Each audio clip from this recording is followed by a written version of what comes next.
Now, when the Capricorn sign goes into the second house of the D9 chart of the Navamsa chart, what is the second house of the D9 chart, the Navamsa chart? It is the finest dissemination of where your wealth is coming from, where your earning is coming from, where your livelihood is coming from, where your savings are accumulated.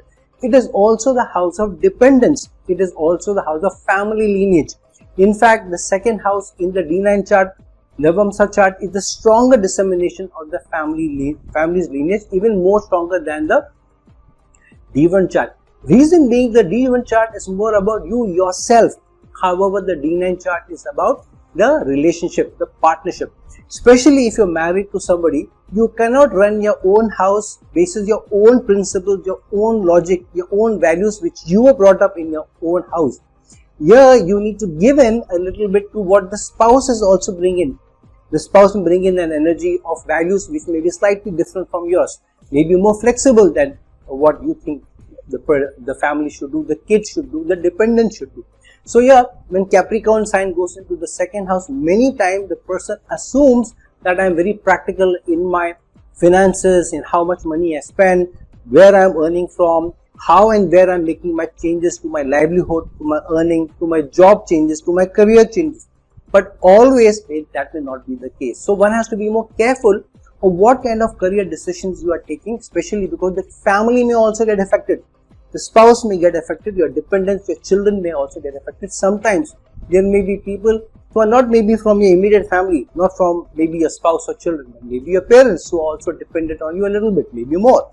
Sometimes you may have younger siblings who are far younger than you, and so sometimes they depend on you also, maybe for financial strength, or maybe also to be able to approach you every now and then to be able to get some advice.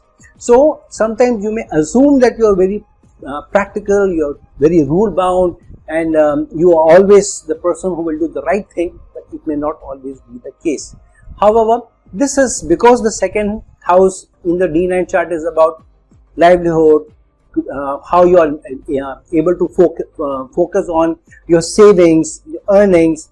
This is also important that you keep the balance between how much practical you are in trying to save money and trying to ensure that the money is going in the right direction. On the other hand, how you earn the money should also be based on the principles, values and family values also, rather than circumvent those. So if you are able to do that, then it's a good thing. However, this is also placement where you are asked to take feedback from your partnerships, from your relations, from your bonds, especially in your team that you are working, that are the areas that you need to change, you need to improve, because you may assume you are doing all the right things, you are following the rules, regulations, SOPs, but it cannot be the case. And where should you start? Better, charity begins at home. Start with your spouse first.